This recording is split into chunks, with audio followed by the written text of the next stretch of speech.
Marfoogle News going live in 3.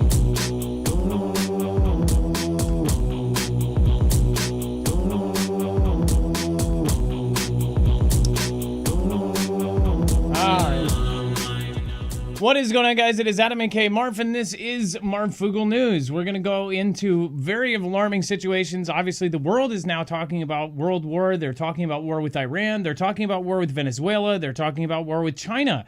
We'll show you all of that, again, in detail over on our next show. But this one, we're going to go over the really most important parts. First of all, the government shutdown is giving a whole lot of power to some. And there's a lot of crazy situations happening throughout this. And people are wondering if this is one of them. Now, first of all, 2 Delta planes collide, ripping off the wing while taxiing at LaGuardia Airport, as passenger describes the moments. The flights were absolutely smashed. Essentially, one was turning and the other was going straight, and it smashed the wing right into the front of the actual cockpit. So why is this related to the possible shutdown? Well, some believe that it's because, well, the government job of air traffic controller might be understaffed right now, so it might not be the safest time to fly. At least that's what some are worried about. Again, this was I'll just show you a picture of the aftermath here. This was the plane that actually got hit right in the cockpit with the front of the other wing. I'm assuming it hit the nose here and then went right up into the window and smashed it. So, you know, you have things like this. You wonder, is this going to continue? Is there going to be worse accidents like this because of the understaffing in some areas, because of all of the layoffs / firings? Again, this one is a lot different. We're talking about furloughs with all of the other government shutdowns. This one, they're talking about a lot of firings. So is this an excuse to get rid of some of the fat? I don't know. But again, this is what is happening. We're going to talk about much, much more in just a second. We're going to talk about Taiwan and Venezuela, China, and of course, Iran is going to pop off too at the same time, in my opinion. But before we do that, I want to remind you guys, make sure to go over to marfooglenews.com/EMP. This is a device that we've recommended for now 5 or 6 years. This is a device that will protect you and ground the signal in less than 500 trillionths of a second before a EMP from an adversary or a CME from the sun fry your devices. It works on cars, trucks, motorcycles, boats, generators, your home, ham radios. They have a new modem version and even a new Starlink version. Most of those in between in the middle are all plug and play. If you're looking at the car version, it takes 10 minutes to wire in. You don't have to be an electrician, a mechanic, or a handyman. You can do it with a YouTube video. It's 3 wires, red to red on your battery, black to black on your battery, and green to ground or a part of your chassis. Then you bolt it into the area, and boom, you're done.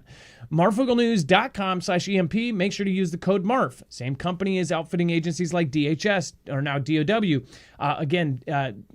have the DEMSA team, you have FBI, you have, of course, many other agencies, including military branches like Air Force. So go check it out, marfooglenews.com/EMP, and make sure to use the code MARF.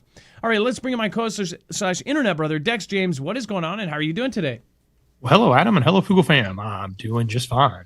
So Taiwan is saying that China is trying to create a legal basis for attack, and this is through some legal jargon that they're trying to throw up at the UN, right?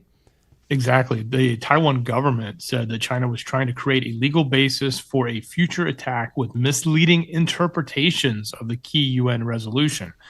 China says that the 1971 UN Resolution 2758, which led to Taiwan's expulsion from the body and Beijing assuming a seat at the UN, gives the international legal backing to its claim over the island, and reiterated that point in a long foreign ministry statement on Tuesday. So Taiwan, formerly called the Republic of China, whose government fled to the island in 1949 after losing the civil war with Mao Zedong, says that it's nonsense, given the resolution made no mention of Taiwan, and that in any case, the People's Republic of China has never ruled that island.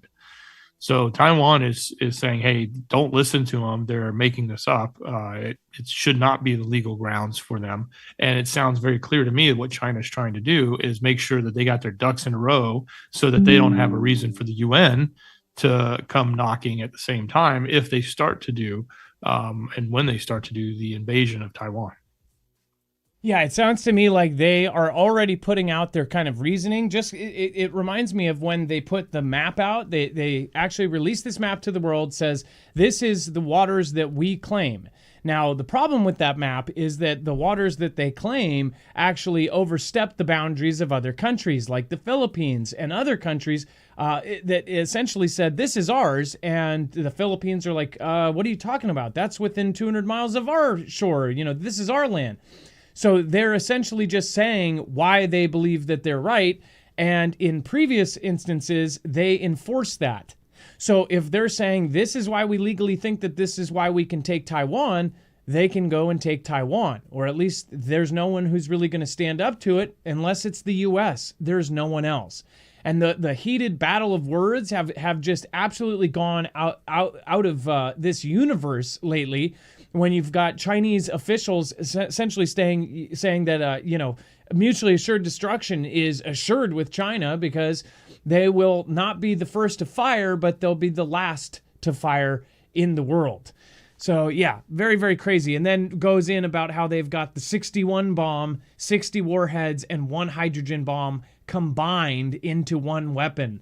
Yeah, so there's a lot of crazy things being said right now. And then we've got Venezuela hits rebel camps, accuses U.S. of threatening flybys. Venezuela raided guerrilla camps near the Colombian border amid growing pressure from the U.S., which sent combat jets on threatening maneuvers close to the nation's coast, according to local authorities. Defense Minister Vladimir Padrino showed footage of Venezuelan troops blowing up jungle camps, he said, that were used by Colombia's FARC and ELN rebels to evade detection and stash drugs and weapons. He also confirmed their presence in Bolivar state and the bauxite rich Pojogros, a rare admission by the government official that such groups operate inside of Venezuela. Dex, what do you think that they're doing? And they're now denouncing some of this. Are they last ditch trying to stop what is already in motion? It certainly feels that way. At the same time that this was going on, the Venezuelan air defense system detected at least 5 U.S. aircraft flying over 400 knots at 35,000 feet in its area. It didn't specify when those occurred, but they're, saying that the U.S. is literally flying our fighter jets right up against their borders now. So, yeah, I think they're probably trying to scramble and at least make the international case and the visual sign for everyone that says, hey, we're innocent here. And look at big bad America is trying to overthrow our country. Which there are some on social media that state that they actually believe Maduro. It's pretty wild to see that anything that the U.S. is going to do, especially if it's under this administration, you're going to have a good chunk of people that are going to side with the other side. Now, this is Nicolas Maduro. He has done some very nasty things that are confirmed. But you always have to wonder, because of how much stuff our country has gotten in, how many crazy operations our country has done in the past. What the heck is the truth? It's probably somewhere in the middle. Again, we're going to talk about the rest of the situations popping off. And honestly, you have China, you have Venezuela, and Iran all heating up all at the same time. This is all about to pop off, and you have been there for the front row the entire time.